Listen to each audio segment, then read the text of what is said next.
Muchas gracias, compañeras, compañeros. Realmente emocionado y agradecido. Agradecido en primer lugar a los compañeros de Miramar que nos han invitado, a los legisladores que hicieron el esfuerzo para que estemos aquí. El esfuerzo es la insistencia. Va a haber más. Le quiero agradecer especialmente a Fernanda. La verdad que es un orgullo compartir el bloque con Fernanda. Nos conocíamos de antes, pero después uno en el trabajo cotidiano se empieza a querer, ve la coherencia y la constancia de todos los esfuerzos que hacen los compañeros, y eso que será un bloque, estábamos acostumbrados a ser mayoría y ahora estamos acostumbrados a ser una minoría intensa, una minoría que no deja de plantear las cosas porque, como venimos diciendo, es muy bueno dar testimonio. Bueno, lo dice Cristina, lo decimos nosotros, es bueno dejar testimonio. Muchas veces perdemos, muchas veces parece que no tiene sentido, como la otra vez estábamos solos en un parlamento totalmente vacío, pero pidiendo que el acuerdo con el Fondo Monetario se discuta ahí, donde los representantes del pueblo tienen que poner la cara, y estábamos orgullosos de estar allí, aunque no conseguimos el quórum como para poder funcionar. Así que, insisto, bueno, un orgullo estar con Fernanda acá y poder cotidianamente compartir el trabajo y la militancia. Agradecerle a los compañeros de todas las agrupaciones, los de La Corriente, a los de Belgrano, a todas las agrupaciones que nos han invitado, y decirles que menos agradecida está mi familia. Fuimos a pasar unos días en Valeria, unos 5 días, y ya estuve en Villagesell antes de ayer, también en una reunión hermosísima, con muchísima gente también, y un muy buen debate, y hoy acá. Así que es difícil explicar a la familia de uno que con nosotros militares es como descansar, porque uno lo hace con pasión, y cuando uno hace las cosas con pasión, tiene ganas de hacerla, entonces encuentra caminos, excusas como para poder hacerla aún en los momentos de descanso. Yo voy a tratar el tema de la educación, pero voy a tratar de hacer una reflexión, como hay mucha gente acá seguramente no es del ámbito educativo, voy a tratar de complementar la reflexión de educación con la reflexión del tema del modelo nacional, mirando hacia el futuro, empezando con historia, pero mirando al futuro. Sé que hubo dos momentos que uno podría comparar, dos proyectos en los ritos iniciales, que cada proceso tiene algún rito inicial, tiene alguna particularidad de origen que marca el futuro. Yo siempre cuento que conocí a Néstor un día viernes. ¿Sí? El domingo estaba yo asumiendo como ministro de Educación. Habíamos ganado con el 22% de votos y el 25% de desocupación. Néstor decía siempre tenemos más desocupados que votos. Y imagínense cuál era mi confianza con Néstor, muy poca, porque tuvimos un ratito para hablar el viernes y el lunes estoy ahí a la tarde y asumimos el domingo. El domingo fue interesante porque en un momento se perdió Néstor, no sé si se acuerdan. Estábamos todos buscándolo, era ridículo. Yo invité a mi familia, a toda la gente para asumir y jurar, y no estaba que me tenía que hacer jurar, porque estaba abajo, ¿se acuerdan? Saludando a la gente en la plaza. La gente que, digámoslo, eran 100. No es que nosotros asumimos 1.000.000 de personas en la plaza, porque nos votaron unos 500 y había 100 de los cuales estaban ahí. Uno cuando ve la película esa lo ve a Néstor con los amigos, estaba el Topo de Voto, uno ve ahí varios amigos que vinieron a saludar y se golpeó la cabeza, ¿se acuerdan? Y de repente dijo, ¿dónde me metí? Porque veo que vendría a ser como, algo así como el presidente, con la cabeza ensangrentada. Digo, empecé mal. Yo era secretario de Educación de la ciudad, y digo, volvamos a la ciudad que está tan cerca del Museo de Plaza de Mayo. Pero lo cierto es que es así, y aparte un loco que había dicho hace pocos minutos antes, había dicho, no llegué acá para dejar afuera mis ideales, entonces pensé, los que nos quedamos afuera somos todos, porque alguien que quiere respetar los ideales desde acá no va a durar mucho tiempo. El diario La Nación sacó justamente esos días un artículo que decía que Argentina había elegido un presidente provisorio que iba a durar hasta fin de año, y después venía el de veras, digamos, ¿no? Eso había escrito el editorial de La Nación los días que asumía Néstor. Cuento esto porque el lunes estoy con él y le digo, mira Néstor, hay 7 provincias que no pagan los sueldos, Entre Ríos todavía no empezó las clases, un ministro de Educación sin clases no existe, tiene que ver. Entonces me dice, bueno, ¿qué te parece que se puede hacer? Le digo, mira, muchas cosas para hacer no hay. Hay que ser, ahí es ir a Entre Ríos, llevar la plata, me dice, ¿cuánto es? 70 millones. Imagínate, en Argentina no tenía nada. Yo creo que iba a la caja a abrir y encontraba papel. Aparte no había moneda, se acuerdan que había papelitos que decían Patagones por cada lugar. Entonces me dice, bueno, lo tenés, andá mañana y habla ahí y juntos después vamos y resolvemos la situación. Entonces yo pienso un poquito, le digo, mira, te tengo que decir la verdad, son 7 provincias, mañana resolvemos 70, las otras 6 provincias tienen derecho también, nos van a pedir inmediatamente, porque si no va a ser un boomerang. Y Néstor me dice inmediatamente, bueno, decime todos juntos, no me hagas el verso. Digo, mira, son 250 millones de pesos, y se lo tenés. Vamos mañana, resolvemos eso y empezamos las clases. Yo no lo podía creer, digo, más irresponsable de lo que me imaginé este presidente. Pero el aprendizaje, creo que la conclusión es que yo salgo de la oficina después de... Les quiero decir que Néstor, por ejemplo, no tenía ni idea, dice, ¿hay algún conocido ahí en Entre Ríos que nos recibe en el aeropuerto cuando vamos? Yo me doy cuenta que era el presidente. Les juro que es así. Y yo salgo y lo encuentro, lo veo a Labaña, que estaba en la puerta, y digo, este es el ministro de Economía. Se va a enterar mañana que yo le estoy sacando la plata y me va a echar. Vuelvo y le digo, Néstor, afuera está el ministro de Economía. Digo, ¿le digo? Y ahí es lo que cambia la historia. Él pone la mano en el hombro y me dice, Danielito, el presidente soy yo.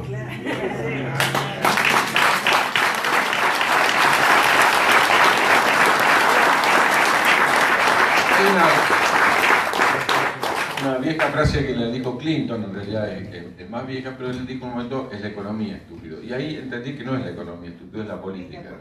La política dice para qué hay plata y para qué no hay plata. Entonces la decisión política, y Néstor decidió que la plata era para la educación. Y digo que eso es como una señal, es un signo, decía un rito de iniciación, es lo que el primer día y la primera actitud de Néstor ha sido estar en el lugar, ir al lugar, porque una cosa es decir, bueno, hay que resolver, como vamos a resolver, ya que estamos en anécdota, es la última que cuento, o la última por lo menos, pero no sé si después se me ocurrió otra, pero Néstor llega a Entre Ríos y lo vamos a buscar, también toda la mañana negociando el acuerdo, porque el acuerdo, lo difícil de negociar el acuerdo es que era para los docentes, pero se le debía a todos los empleados públicos. Entonces, ¿cómo hacemos para pagarle a los docentes y no, es decir, no había plata para todos los empleados públicos? Entonces, bueno, se llegó a ese acuerdo, la provincia, y no quería hacer el acuerdo, era la provincia, que era radical. Y decía Montiel, mire usted la diferencia que hay, que la plata tenía que ser provincial, la provincia era radical, y la primera decisión de Néstor es poner la plata, porque el derecho a la educación está por encima de cualquier otro derecho.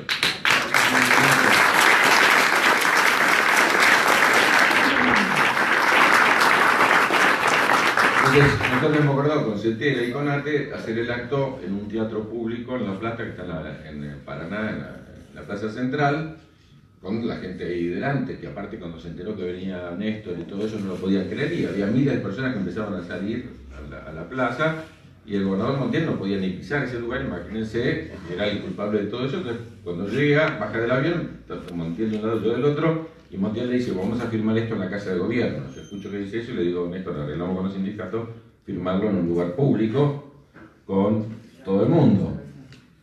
Entonces Néstor, digo, ¿qué hará Néstor? Y bueno, sigue la línea de la locura y me dice, bueno, vamos donde vos digas. Hubo que dejar el auto como a 2 o 3 cuadras porque no se puede entrar a la plaza de la cantidad de gente que había. Les quiero contar la verdad es que la gente se tira sobre Montiel. Montiel no llegó nunca a la Casa de Gobierno, fue golpeado, fue al hospital, fue tal cual. Y Néstor y yo seguimos. Yo tenía el acta de acuerdo, la tenía en la mano. Cuando llegué, por supuesto, ahí, con los forcejeos y demás, porque Néstor se manda por el medio de la gente. Y todo eso, yo llegué sin acta y no había que firmar. Entonces, no, porque hay que firmar algo, pide unas 12 hojas en blanco, no sé, algo para simular una firma. Estaba Marta Maffei, que tampoco no era compañera ni nada por el estilo, después fue opositora durante toda nuestra gestión, pero bueno, estaba ahí, bueno, se firma ahí ese papel. Entonces salimos y Néstor quiere ir a visitarlo a Montiel, que está herido. Entonces ya había como algo de seguridad, a la entrada no había seguridad, entonces le hacen como un lugar por el costado que no había gente para que él salga.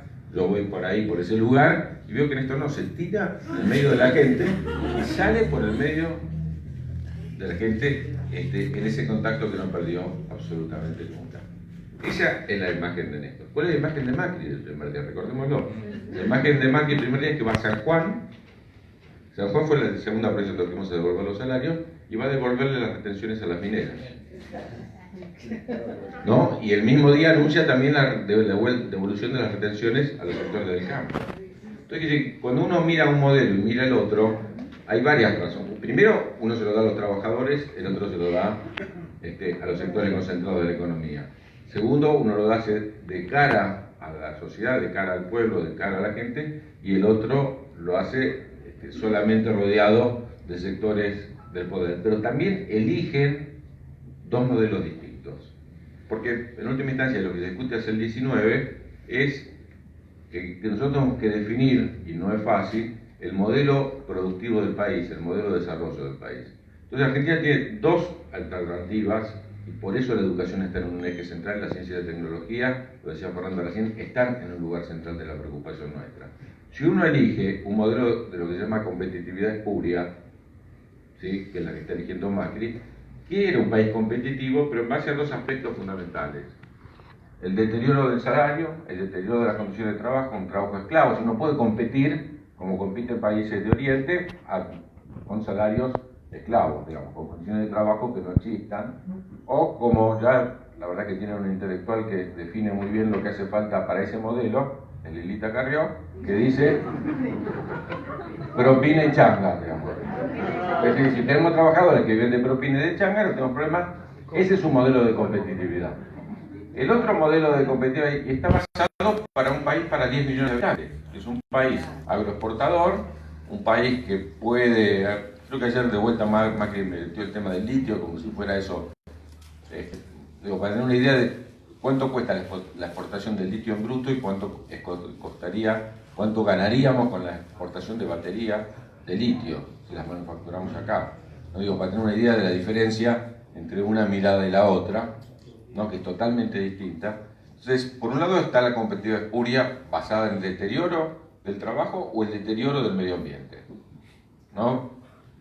De cualquier mecanismo, también en la explotación agropecuaria que deteriora el medio ambiente, o en la explotación minera, o la destrucción del agua, los glaciares, etcétera, etcétera, es un mecanismo que claramente tiene una Argentina que solamente van a poder vivir unos pocos, los que tengan la posibilidad de la acumulación de esa renta. ¿Cuál es la otra Argentina? La otra Argentina es la Argentina que nosotros venimos trabajando durante los 12 años y que hay que mirar el futuro, que se llama competitividad genuina, que se basa fundamentalmente en que en la capacidad de trabajo de la gente, en la capacidad de innovación y en la capacidad de desarrollo científico-tecnológico. Hoy los países que conducen el mundo son los países, no como en una época que tenían más armas, la soberanía no se dirime. Hoy, 200 años después del 9 de julio, no se dirime con las armas, se dirime fundamentalmente con el manejo de la información, del conocimiento de la ciencia y de la tecnología, que en última instancia es la que permite producir las armas, dicho sea de paso. Pero quien domina eso es que está en condiciones de dominar y decidir sobre su futuro. Nosotros tenemos atado nuestro futuro a los países centrales fundamentalmente porque, entre otros aspectos, nosotros dependemos en buena medida para nuestro desarrollo productivo de la compra afuera del país de las cosas. Entonces me parece que esta mirada respecto de por qué la educación no es solamente porque la educación, y es fundamental, forma ciudadanos, no es solamente porque la educación es la que genera las condiciones de participación democrática, genera las posibilidades de inclusión social, sin educación no hay inclusión social, genera las posibilidades de igualdad, no hay igualdad sin educación. Todo eso lo podemos ver, pero también la educación, ciencia y tecnología hoy genera la posibilidad de ser un país soberano. No tenemos ninguna posibilidad de ser un país soberano sin educación, sin ciencia y sin tecnología. No tenemos ninguna posibilidad de generar puestos de trabajo para más de los 40 millones de argentinos que somos si no es a través de un modelo productivo basado en el mercado interno y basado en la industria. Esto es una cuestión central y es lo que tenemos que discutir con vistas al 19, mirando también nosotros las dificultades que tuvimos para lo que se dice genéricamente, enfrentar la crisis de la restricción externa, ¿no? Argentina, para crecer, ¿sí?, necesita importar, ¿sí? Y para importar necesitamos dólares. El tema es de dónde salen esos dólares que nosotros necesitamos para poder completar nuestra industria. Y me parece que esa es la cuestión central que nosotros tenemos que discutir el 19. ¿Cuál es el modelo productivo que nos permite a nosotros crecer y distribuir al mismo tiempo? Crecer, bueno, Menem creció durante algunos años del 7%, si uno mira los años de Menem, fueron años de crecimiento.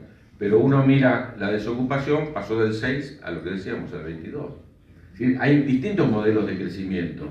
La cuestión está en que el modelo de crecimiento que puede integrar e igualar a toda la población pasa fundamentalmente por un modelo de crecimiento con competitividad genuina. Este es el debate fundamental y allí la educación juega un papel central. Y la ciencia y la tecnología juegan un papel central. No es casualidad que Cristina haya creado el Ministerio de Ciencia y Tecnología y que ella hace un aporte distintivo. Yo, bueno, ya que estábamos, dije la anteúltima, por contar una anécdota más. Cuando yo estaba acá, yo había venido a Miramar interesante, porque yo he venido a Miramar a hacer la campaña del libro, ¿se acuerdan que fuimos a repartir libros por la playa? Y me llama Néstor, entonces volvemos a una reunión, estaba Pampuro y Ginés, me acuerdo, por ahí, que Pampuro protestaba, decía, porque había una crisis militar importante, ¿se acuerdan? En esos primeros años había un debate fuerte ahí con los militares, y Pampuro decía, pero a mí, yo estoy acá enfrentándome a los militares, reparte forros por todos lados, el otro va a repartir libros por todos lados, de vacaciones, y a mí me mandan a repartir.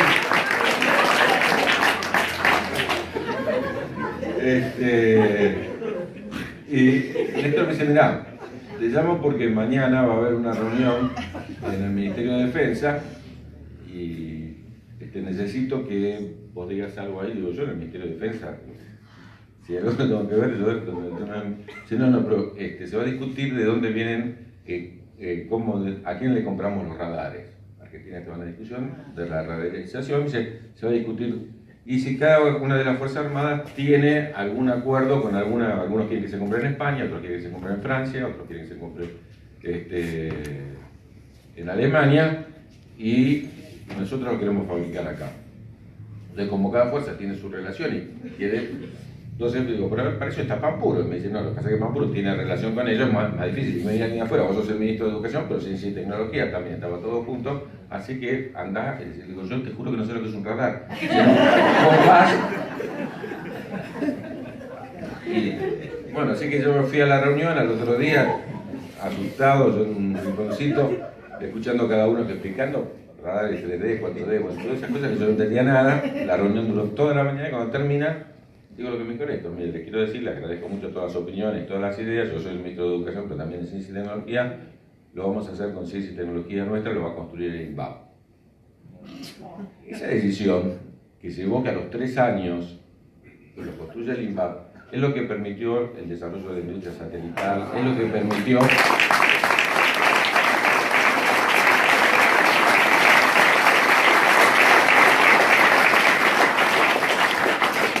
Hablando posteriormente con los compañeros del INVAP, me contaron cómo fue la reunión con esto, donde explicaron que estábamos en condiciones de hacerlo, que iba a llevar más tiempo, que los primeros iban a ser más caros, pero después íbamos a tener tecnología de exportación.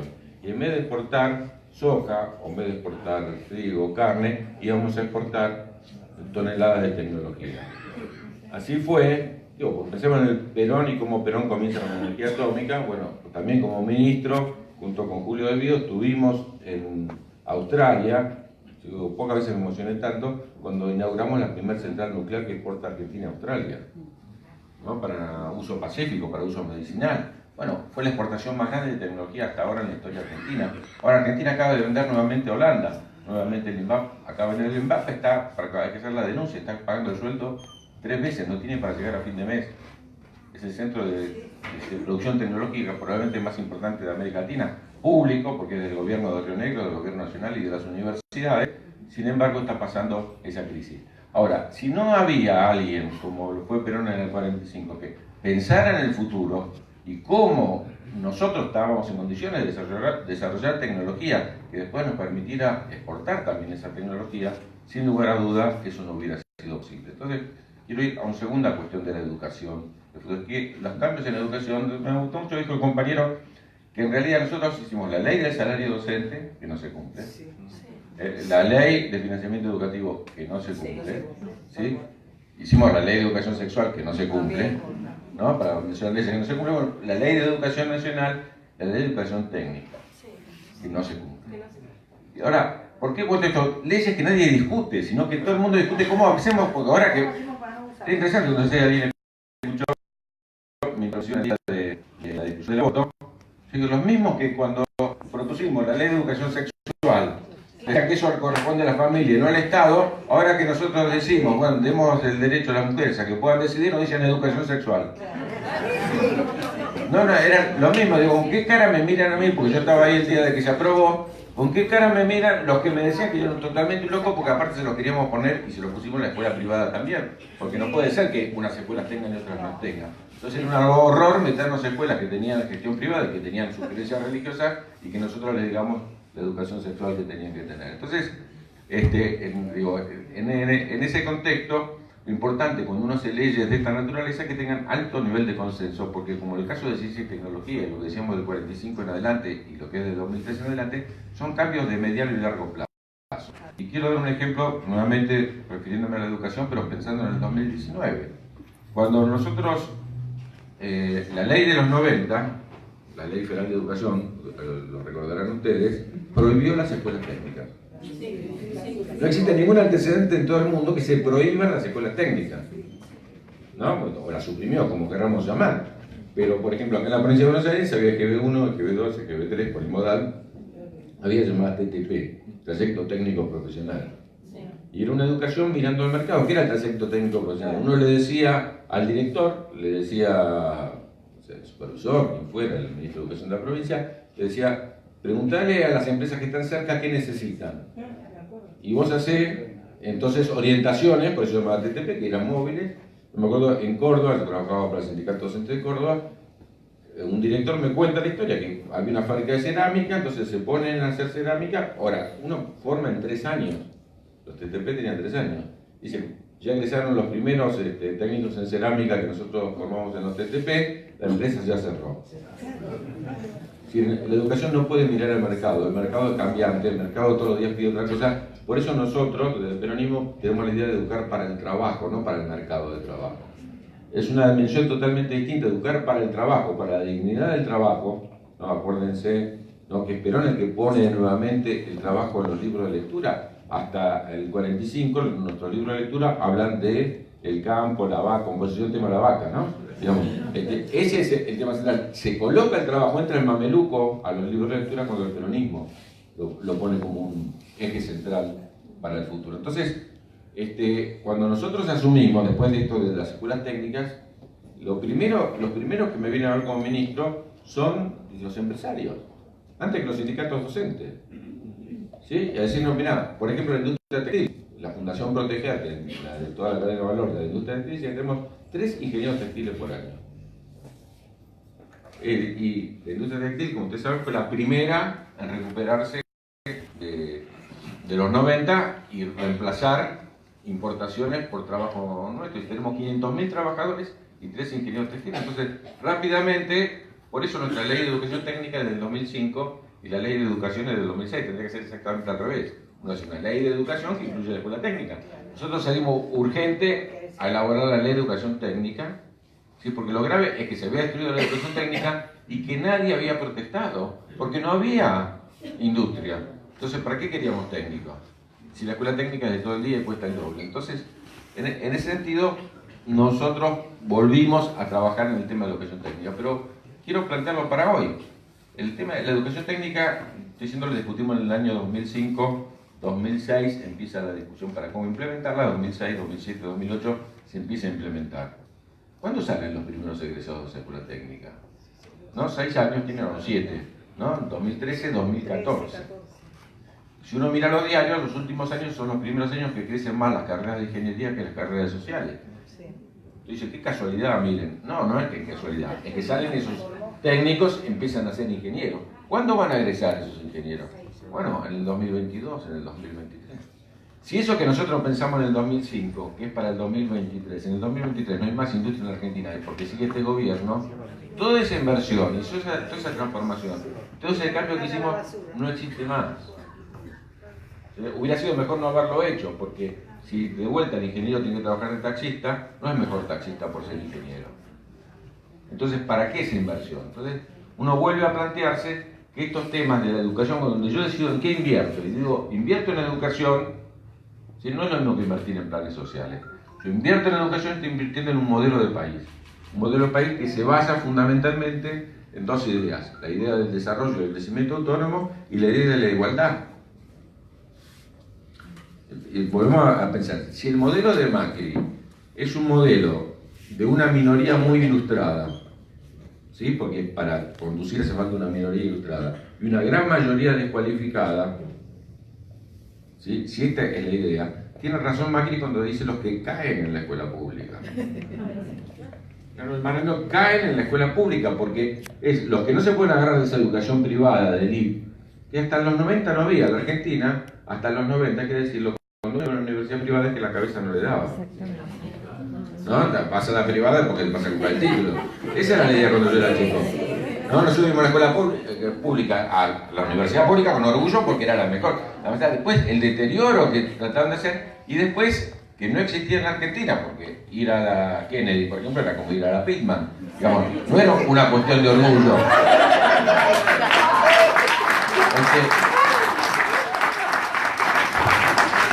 Pido que se vuelvan a los que son jóvenes porque no conocen lo de la Pitman.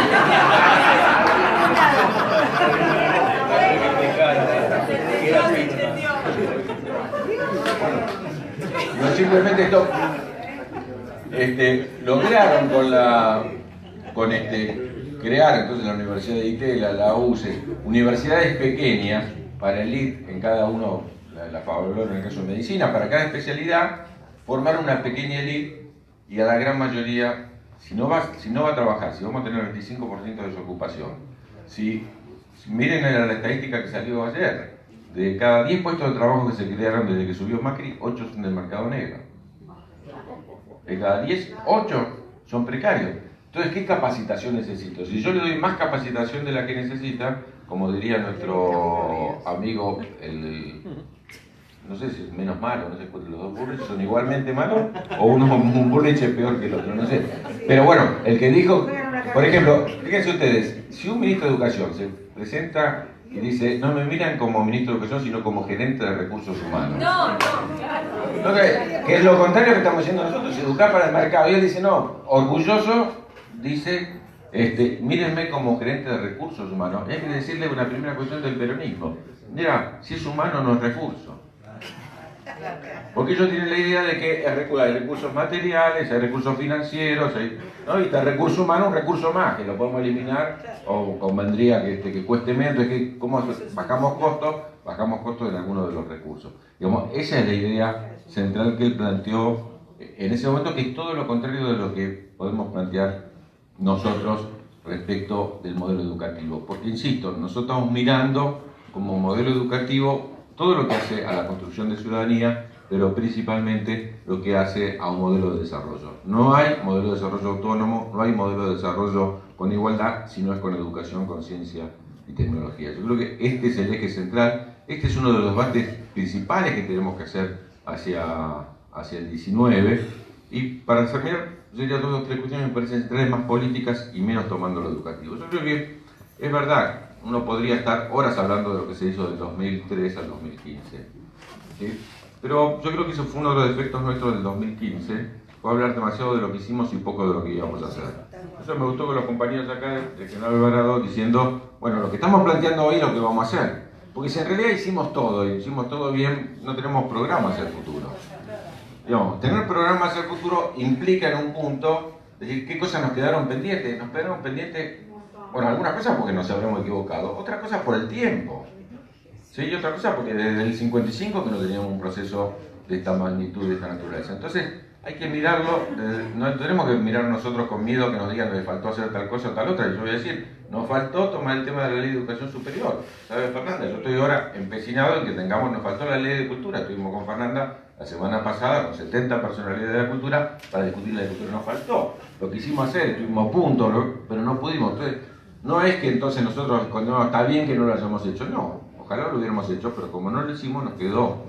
Entonces nosotros tenemos que ir al 19 a discutir una ley de educación superior, tenemos que ir al 19 a discutir una ley de cultura, tenemos que discutir cada uno de estos aspectos que nosotros creemos que realmente mirando o no hicimos del todo bien o nos queda como asignatura pendiente y plantearlo hacia adelante. Yo creo que el error de 2015, insisto, es haber planteado demasiado lo que hicimos y poco lo que íbamos a hacer. Y se vota hacia adelante. Y no es que el pueblo argentino no reconoce lo que hicimos, porque empezamos con el 22, tuvimos en el 2007 45 y Cristina sacó 54 en el 2011.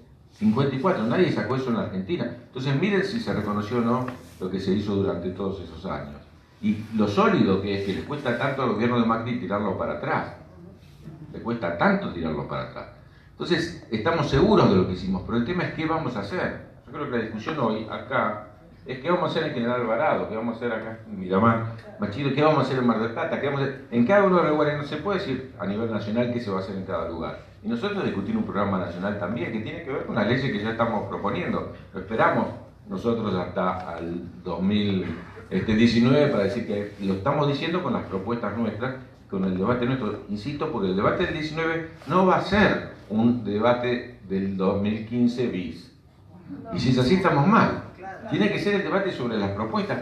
Yo insisto que, aunque después no salió bien, pero sí en las elecciones, Correa fue a las elecciones con Lenín Moreno y la consigna era sigamos cambiando. Ellos eran los portadores del cambio. Nosotros cedimos la idea de cambio y nos saltamos mucho a lo que nosotros habíamos hecho. Y hay que mirar esto desde una perspectiva diferente, viendo, insisto, que ahí está la asignación universal por hijo, ahí está IPF, ahí está Aerolíneas Argentinas, ahí está AISA, ahí está la CFJP nacionalizada, ahí está todo lo que hicimos, está ahí. Macri todavía no puede porque es muy sólido, porque el 80% de la ciudadanía dice que está bien que el Estado proteja a la gente. Ganamos esa batalla cultural. Y le cuesta mucho volver para atrás y entonces dicen que seguramente van a hacerlo en forma gradual, de qué manera, o van a hacer lo que nos hicieron en los 90.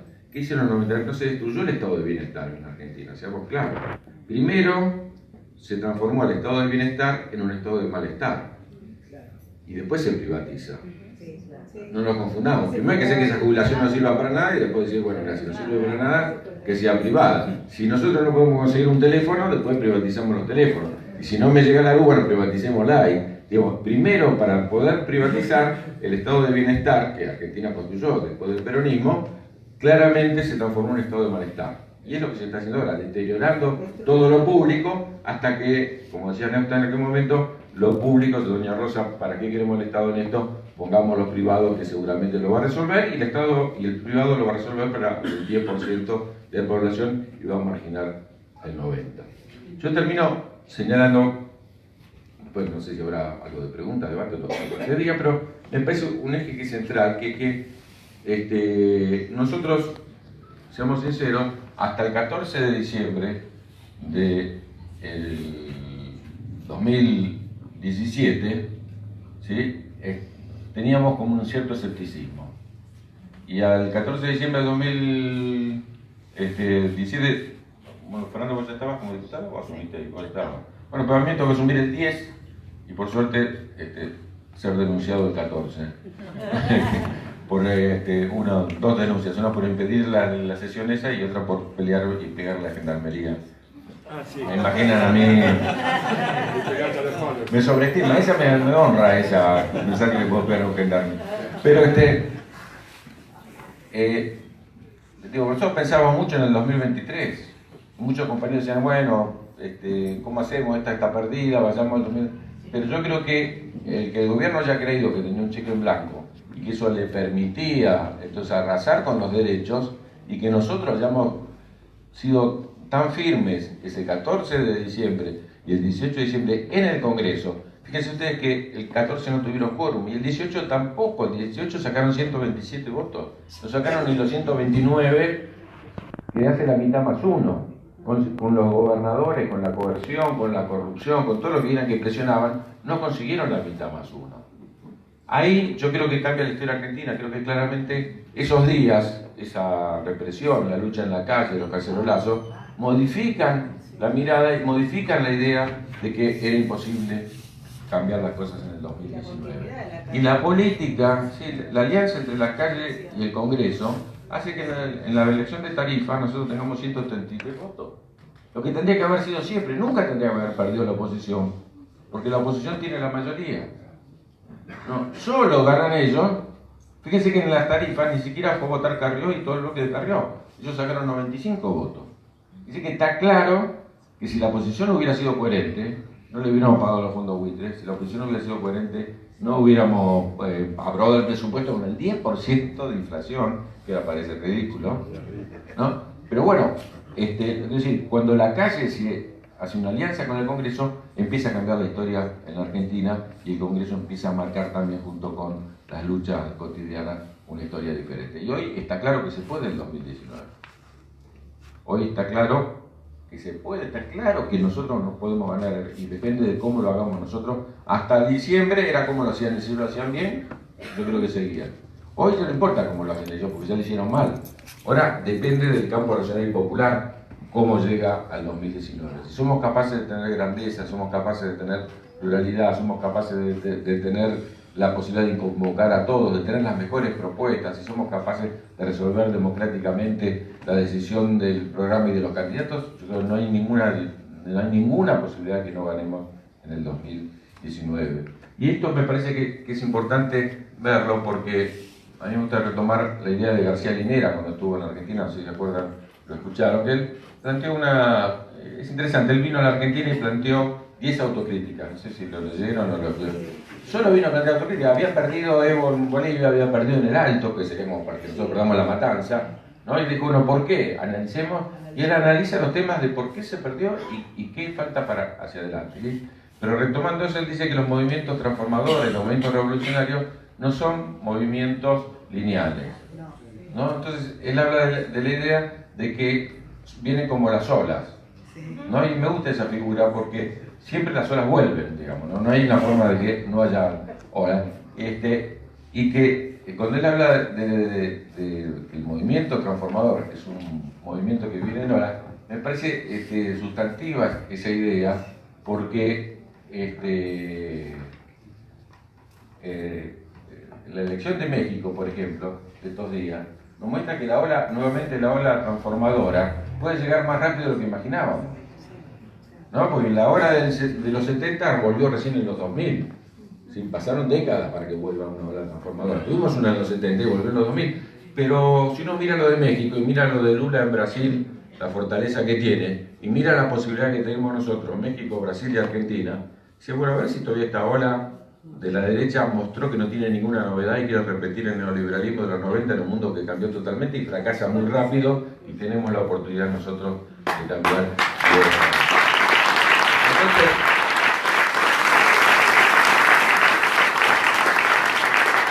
ya que estamos cerca del mar, la condición para que esa ola vuelva es que nosotros no seamos surfistas. ¿Qué es un surfista? Un tipo que está con la tabla debajo del brazo esperando que llegue la ola. Si nosotros esperamos que llegue la ola con la tabla debajo del brazo, no va a llegar nunca. La condición, compañeras y compañeros, es que nosotros seamos los agitadores de esa ola, que nosotros seamos los que lleguemos al último de los rincones de la Argentina para decir que esa ola está viniendo, y que esa ola es una ola de justicia social, es una ola de soberanía, ¿no? Y es la ola que, como dice Cristina, tiene que hacer que el próximo 9 de diciembre sea el último día que gobierne el neoliberalismo.